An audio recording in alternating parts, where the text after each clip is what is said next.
como a gente é pós-moderno, a gente sempre é pós alguma coisa, sabe? A modernidade, ela abandonou o encanto pelo mundo. Totalmente. A gente vive um mundo totalmente desencantado. Um mundo nihilista, entendeu? Uma pessoa que influenciou muito esse movimento foi o Winfried Sebald, que foi um escritor da Alemanha pós-guerra. Ele nasceu em 43. Então, quando ele nasceu, ele sentia um ar esquisito na Alemanha, né? Ele andava pelas ruas e falava assim, mano, tem uma coisa estranha acontecendo aqui, mas ele não sabia o que era, né? E, pelos livros de história, ele foi descobrir que foi a Segunda Guerra Mundial. Nada menos do que isso. Ninguém falava sobre a Segunda Guerra Mundial. Por quê? Porque a reconstrução alemã achava que a superação viria de ignorar o passado. Né? Não de ignorar, mas de superar o passado. Né? Ignorar é uma palavra forte. É superar o passado. E o Sebald falou assim, absurdo um trem desse. Absurdo. Ele falou, ele era mineiro. Ele era mineiro. E aí ele falou assim, absurdo, porque a nossa arte precisa ser cheia de cicatrizes. Ele fala isso, né? A nossa arte precisa expressar o nosso passado. Nós não podemos ignorar o passado. Nós estamos em luto e nós precisamos respeitar o luto. Então não há espaço para a imaginação. Toda a criação a partir desse momento se tornou uma criação hiperrealista, né? Que não ousava rir. É como se... tipo assim, o Sebald era pós Segunda Guerra Mundial, mas... Não sei, todos nós aqui somos pós alguma coisa. Pós pandemia, pós perda de alguém, pós algum trauma, pós algum acidente, pós alguma coisa. Todos nós somos pós alguma coisa. E por isso nós estamos numa condição que nós falamos assim, ei, não ria. Respeite o meu 1 minuto eterno de silêncio. Entendeu? As pessoas não querem rir, entendeu? Então a produção cultural, hoje que eu vejo, principalmente nesse meio mais... não cristão, é uma produção que ou é uma produção de protesto ou é uma produção nihilista, entendeu? Um exemplo claro disso é o Radiohead. A banda, né? Vocês estão familiarizados, né? O Radiohead começou como um protesto ao sistema, né? Você vê ali os primeiros álbuns no The Bands, OK Computer, é tipo assim... totalmente protestando o sistema capitalista e tudo mais, né? Mas aí você pega os últimos álbuns deles, o In Rainbows, ou então o Moon Shaped Pool, né? Cara, ele desistiu do protestar. Ele só aceitou o niilismo e abraçou e falou assim, é isso. Sim. A vida é uma droga. É isso, entendeu?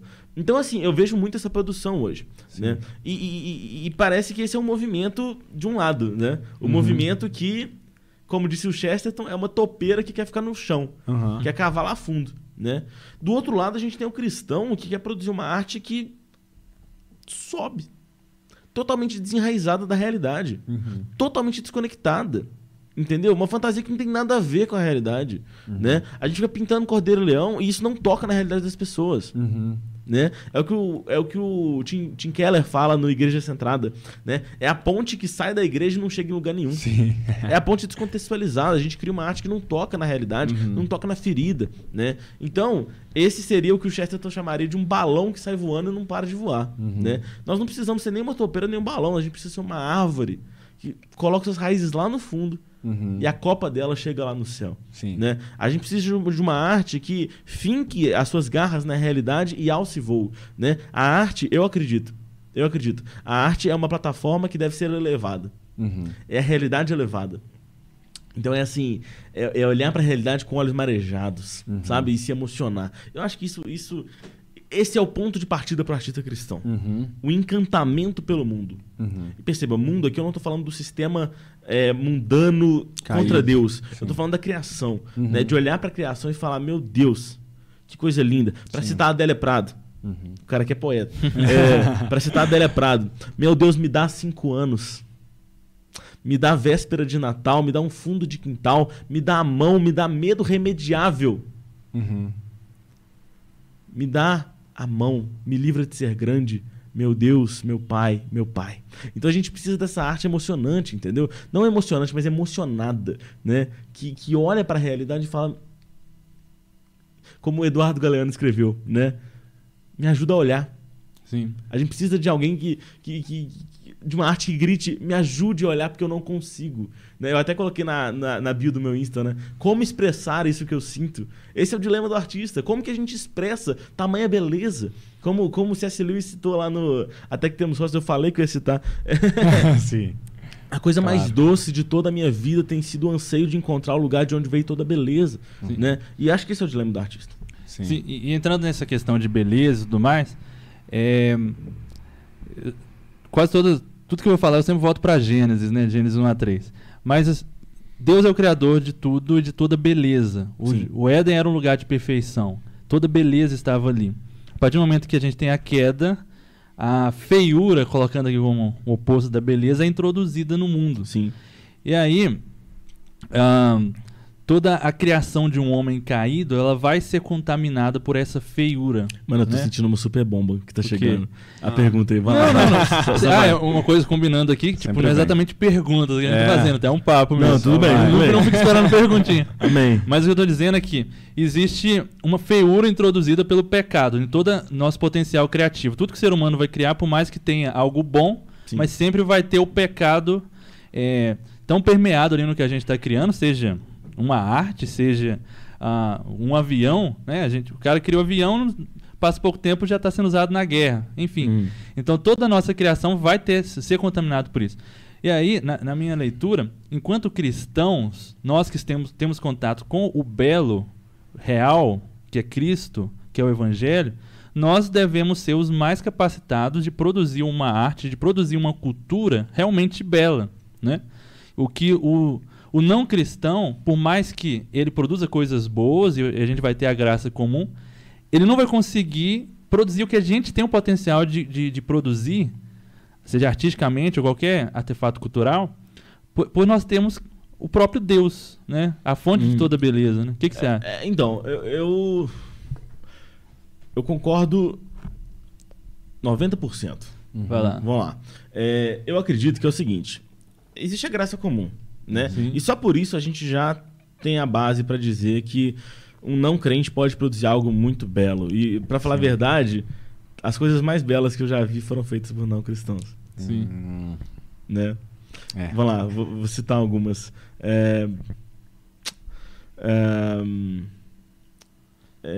Sei lá, velho. A Chegada. O filme. Villeneuve. Minha Culpa, Flobela Spunk. Poema. Sweet Child O' Mine. Guns N' Roses.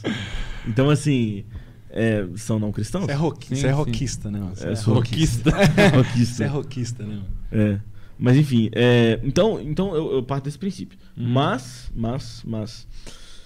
aí que eu acho que entra uma questão muito interessante. Vai lá. Eu acho que na cosmovisão cristã tem muito espaço para feiura. Porque eu acho que o conservadorismo brasileiro, evangélico principalmente, evangélico não, cristão, católico também, adotou um ideal de beleza que não é do evangelho, entendeu? O que é o ideal de beleza? É o neoclássico, né? É a liberdade conduzindo o povo. Sabe aquele quadro de Delacroix? Da mulher com o peito para fora, conduzindo o povo na Revolução Francesa? Meu irmão, aquilo representa um dos maiores atos históricos de rebeldia contra Deus. Mas a gente chama isso de belo. Por quê? Porque é realista. Né? Mas agora, quando você pega um Mark Rothko, que pintava totalmente abstrato, né? Um vermelho com preto, eu falo assim, isso é feio. Isso é feio. Meu irmão, de onde você tirou isso? Jesus falou isso?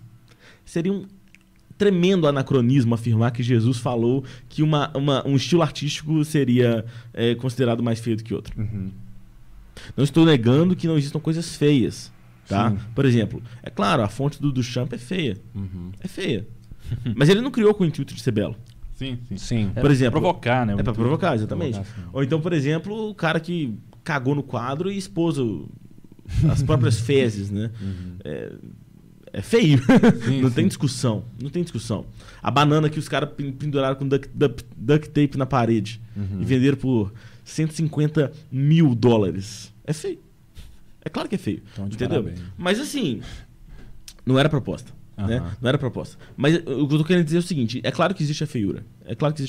Mas, meu ponto é o seguinte: eu acho que existe espaço para feiura. Mas é uma feiura que combina com belo. Vou dar um exemplo. Esse final de semana eu fui no MASP, pela primeira vez. Foi a primeira vez que eu vi uns quadros mais famosos na minha vida, assim, de verdade. Eu vi o Rembrandt, gente. Rembrandt, eu vi uma selfie que você postou com o quadro. Nossa. Eu vi o Rembrandt, eu quase comecei a chorar. Eu fiquei, tipo... E era um autorretrato dele, nem era, tipo, a Ronda Noturna, sabe? Tipo assim, eu fiquei, tipo, caramba, meu Deus, Rembrandt. Mas enfim, nossa, eu emocionei. Mas, o quadro que mais me emocionou não foi o Rembrandt. Foi os Retirantes. De Portinari. E não só o Retirantes, teve um outro do Portinari que me... E por quê? Você consegue ter uma razão específica? Consigo. O outro quadro do Portinari que mais me emocionou, na verdade, não foi os Retirantes, foi a Criança Morta. Já viu esse quadro? São retirantes, né? Inclusive tem uma criança lá com uma barriga d'água, né? No canto da tela, segurando uma criança totalmente morta nos braços, entendeu? Todo mundo esquelético. É um quadro feio. Sim. É feio. Mas eu só queria chorar diante daquele quadro. Porque eu falei, véi... Mas eu acho que, assim, uma arte que consegue nos mostrar feiura de fato, né? Porque ela pode nos apontar para o belo, entende? Eu consigo uma arte, uma produção cultural que ela esfrega a feiura na minha cara e que fale, cara, isso daqui é o mundo que a gente tá. Sim. Eu preciso de algo mais do que isso, entende? Sim. E ela vai me levar a buscar o belo. Porque talvez a gente produza uma arte que não é tão... Ela não consegue expressar de fato a feiura, mas também não consegue expressar de fato a beleza, entende? Sim. Porque eu acho que a gente tem uma ideia, né, de que, por exemplo, vamos supor, um filme que expõe a maldade do ser humano. Aí a gente fala, esse filme é mau. Vou dar um exemplo. Lobo de Wall Street, que é um filme cheio de pornografia, mas que foi feito por um diretor católico, Martin Scorsese, né? Aí você pergunta assim, mano, mas é um filme ruim, porque só tem nudez, só tem violência, só tem essas coisas e tal. Mas o filme em nenhum momento fala que essas coisas é boa. Sim. Em nenhum momento ele admite que essas coisas são boas. O filme é um retrato, né? É um retrato. Ele aponta pra realidade. É claro. Todo crente pode assistir isso. Não tô falando disso. Sim. Não tô falando isso. Mas eu tô falando que a arte não é má. Sim. Ela não é má por isso. Mas, por exemplo, a gente tem outros exemplos. Né? Por exemplo, o Cinedoc Nova York. Né? Esqueci o nome. O Charlie Kaufman. Dirigido pelo Charlie Kaufman. Que ele vai tratar de uma perspectiva totalmente nihilista da vida. E ele vai admitir que a vida é aquilo mesmo. Ou seja, na cosmovisão cristã, o Lobo de Wall Street é mais verdadeiro do que esse Cinedoc Nova York. Por quê? Porque ele a forma como ele retratou, entendeu? Então, por exemplo, o problema não está exatamente, nem sempre está no conteúdo. Por exemplo, a forma como Picasso pintou as mulheres, né? Mademoiselle d'Avignon, né? Aquele quadro famoso onde as mulheres parecem cadeiras. Por quê? Porque ele via as mulheres como um objeto, entendeu? Então ele representava aquilo, a cosmovisão dele era expressa no quadro, né? Então a gente tem que saber fazer essa leitura, né? Mas o que eu tava falando da feiura, que tem espaço no cristianismo, é o seguinte: imagina que eu quebro essa caneca. Misericórdia. Mas imagina que eu quebro essa caneca. Aí eu falo, meu Deus, gente, desculpa, eu vou colar toda ela e colo com cola. Com cola... Como é que chama aquela cola? Super Bond. Não, é uma cola de escola. Mas pode ser Super Bond. Cola branca. Eu chego assim com Super Bond aqui e falo assim, gente, me desculpa, tá aqui ela inteirinha. Ela vale mais ou menos do que a caneca original? Menos, claro. Obviamente menos. Mas imagina que eu quebro ela e falo, meu Deus, como que eu posso restaurar isso? E eu vou lá e pego o ouro puro derretido e começo a colar ela com ouro. E eu ofereço ela colada com ouro pra vocês. O que vale mais? Agora, com ouro.